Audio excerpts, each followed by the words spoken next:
તો રામ જન્મભૂમિ અયોધ્યા ખાતે વડાપ્રધાન નરેન્દ્ર મોદી આજે જ્યારે ધ્વજારોહણ કરવા જઈ રહ્યા છે ત્યારે હાલમાં વડાપ્રધાન નરેન્દ્ર મોદી અયોધ્યા ખાતે પહોંચી ગયા છે।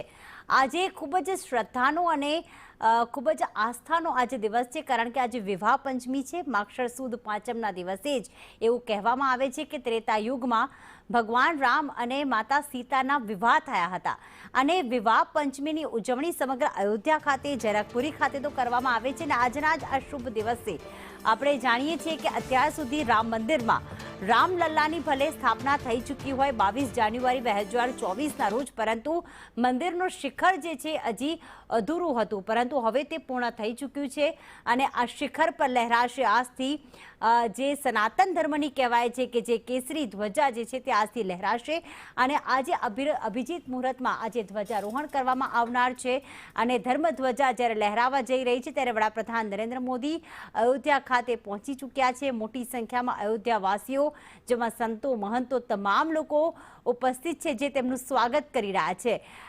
ખાસ વડાપ્રધાન નરેન્દ્ર મોદી રામ મંદિર જ્યારે પહોંચવા જઈ રહ્યા છે ત્યારે રોડ શો મારફતે તેઓ પહોંચી રહ્યા છે અને રોડ શોમાં જે તૈયારીઓ કરવામાં આવી છે, હાલમાં વડાપ્રધાન નરેન્દ્ર મોદી જ્યારે અયોધ્યા ખાતે પહોંચ્યા છે ત્યારે સૌથી પહેલા સપ્ત મંદિર ખાતે જે છે તે દર્શન કરશે કે જ્યાં વશિષ્ઠ મુનિ જે છે અલગ અલગ જે ઋષિ મુનિઓના મંદિરો આવેલા છે તેમને પુષ્પ અર્પણ કરશે, તેમનું પણ પૂજન અર્ચન કરશે, ખાસ તેમને તિલક કરીને તેમના ઋષિ મુનિઓના આશીર્વાદ મેળવશે।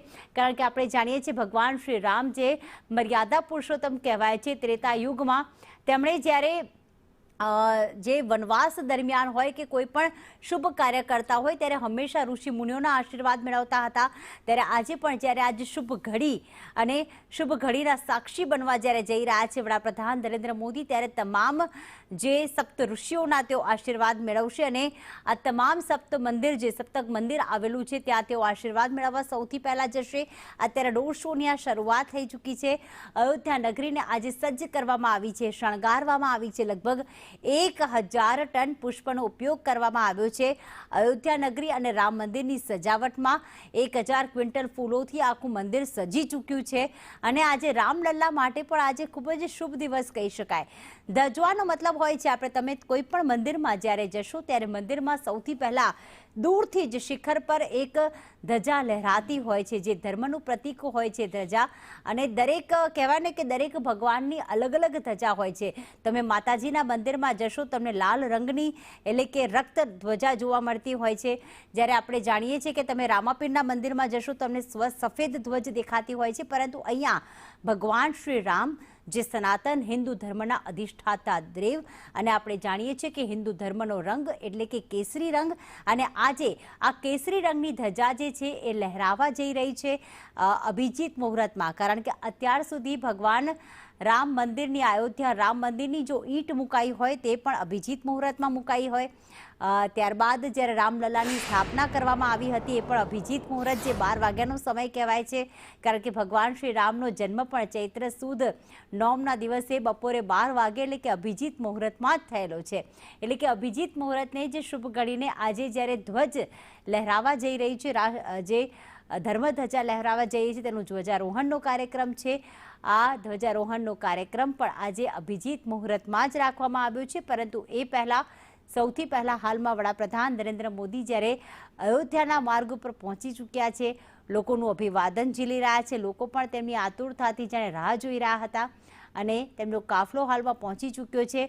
સંતો મહંતો તમામ જે રસ્તા પર છે, તમામ પૂજારીઓ પણ આપ જોઈ રહ્યા છો કે જે વડાપ્રધાન નરેન્દ્ર મોદીનું સ્વાગત કરવા માટે ઊભા છે। અયોધ્યામાં પહોંચતા તમને એક કહેવાય ને કે એક શ્રદ્ધાનું એક આસ્થાનું દીપક જાણે પ્રજ્વલિત થઈ જાય છે। એટલા બધા અલગ અલગ દેવી સ્વરૂપના મંદિરો આવેલા છે અને એ તમામ મંદિરોના જે સાધુ સંતો જે છે આજે જ્યારે રામલલ્લાનો આ એક અનોખો ઉત્સવ ઉજવવા જઈ રહ્યો છે, ધ્વજ ઉત્સવ જેને કહી શકાય, ત્યારે આ ઉત્સવમાં ભાગ લેવા પોતે પણ આવ્યા છે। આપ જોઈ રહ્યા છો કે ખાસ પોલીસ બંદોબસ્ત છે, તમામ લોકો જે ઊભા છે તે વડાપ્રધાન નરેન્દ્ર મોદીની એક ઝલક જોવા માટે આવ્યા છે। કારણ કે વડાપ્રધાન નરેન્દ્ર મોદીને લોકો એટલા માટે આભાર કરી રહ્યા છે કે 500 વર્ષ સુધી કે જે મંદિરની ઈંટ નહોતું મૂકી શક્યું, જ્યાં રામલલ્લા જે નિજ મંદિરમાં સ્થાપિત નહોતા થઈ શક્યા પોતાના જન્મભૂમિ સ્થળે, એ ઈંટ મૂકી વર્ષ 2020માં, અને ત્યારબાદ 4 વર્ષની અંદર આ ભવ્ય મંદિર બનીને તૈયાર થઈ ગયું. અને 22 જાન્યુઆરી 2024ના રોજ એ ઐતિહાસિક દિવસ આવ્યો, અને ઐતિહાસિક દિવસમાં ભગવાન શ્રી રામલલ્લાની એટલે કે ભગવાન રામના બાળ સ્વરૂપની સ્થાપના કરવામાં આવી. એ વખતે ગર્ભગૃહ તૈયાર હતું, મંદિર બનીને તૈયાર હતું, પણ કહેવાય ને કે જે મંદિરનો એક ભાગ કહેવાય છે ખૂબ મહત્વનો ભાગ, એવું શિખર, એ શિખર અપૂર્ણ હતું. હવે શિખર બનીને પણ તૈયાર છે, સુવર્ણ શિખર. જ્યારે આપ અયોધ્યા પહોંચશો તો દૂરથી જ આ સુવર્ણ શિખરના દર્શન થશે, પણ હજી આ શિખર પણ આપણે અધૂરું ગણી શકાય, કારણ કે શિખર પર ધ્વજ ન હોય, શિખર પર આ ધર્મનું પ્રતીક ન હોય ત્યાં સુધી તે અપૂર્ણ જ દેખાય છે. પરંતુ 12 વાગ્યા બાદ તે પણ પૂર્ણ થઈ જશે. અને ભગવાન શ્રી રામે તમામ ભક્તોને જ્યારે પૂર્ણતાના આશીર્વાદ આપ્યા હોય ત્યારે તેમનું મંદિર અપૂર્ણ કઈ રીતે હોઈ શકે. એટલા જ માટે તેને પૂર્ણ કરવા માટે વડાપ્રધાન નરેન્દ્ર મોદી આવ્યા છે. અને હાલમાં ખાસ આજના દિવસનો આ અનેરો ઉત્સવ અયોધ્યાવાસી માટે ખૂબ જ ખુશહાલી લઈને આવ્યો છે, કારણ કે ધર્મની ધજા લહેરાવા જઈ રહી છે. વડાપ્રધાન નરેન્દ્ર મોદી રામ મંદિરના શિખર પર જ્યારે ધ્વજારોહણ કરવા જઈ રહ્યા છે ત્યારે આ જે ધર્મધ્વજ છે એની વિશેષતાઓ પણ અમે આપને બતાવી રહ્યા છીએ, કારણ કે મંદિરથી લગભગ 161 ફૂટ ઊંચે, જે સુવર્ણ ફૂટ ઊંચે આ ધજા લહેરાવા જઈ રહી છે. આ જે ધ્વજા છે આપને થશે કે આમાં પ્રતીક, દરેક ધજામાં કંઈક પ્રતીક હોય છે.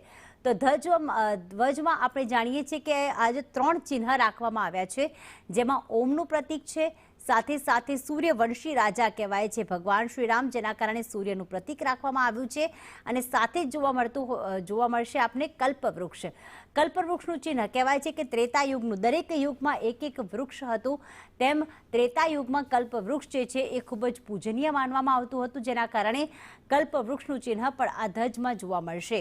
ધર્મધ્વજની જે લંબાઈ છે તે 22 ફૂટ અને પહોળાઈ જે છે તે 11 ફૂટ રાખવામાં આવી છે. અને અયોધ્યામાં જ્યારે અભિજીત મુહૂર્તમાં જ્યારે ધ્વજારોહણ થવા જઈ રહ્યું છે ત્યારે વડાપ્રધાન નરેન્દ્ર મોદીનો કાફલો ત્યાંથી પસાર થઈ રહ્યો છે, ત્યારે ફૂલથી તેમનું સ્વાગત કરવામાં આવી રહ્યું છે. અયોધ્યાવાસીઓ આતુર છે વડાપ્રધાનને આવકારવા માટે.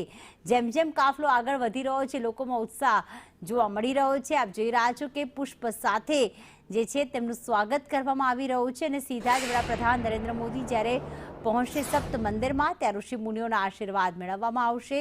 આ તમામ લોકો જે ઉત્સાહિત દેખાઈ રહ્યા છે, આ તમામ લોકો જે કહેવાય કે આજે એ ધર્મની જ્યારે સ્થાપના થવા જઈ રહી છે, એ ધ્વજાની જ્યારે સ્થાપના થવા જઈ રહી છે, રોહણ થવા જઈ રહ્યું છે ધ્વજારોહણ, ત્યારે આ તમામ જે શુભ ઘડી છે, આ શુભ જે ક્ષણ છે તેના સાક્ષી બનવા માટે લોકો જે છે તે આતુર બન્યા છે. અને વડાપ્રધાન નરેન્દ્ર મોદી જ્યારે અયોધ્યાના માર્ગ પરથી પસાર થઈ રહ્યા છે ત્યારે લોકો પણ તેમને ખૂબ જ શ્રદ્ધાથી અને કહેવાય ને કે ઉત્સાહથી આ જે ખૂબ જ આવકારી રહ્યા છે, પુષ્પ અર્પણ કરી રહ્યા છે.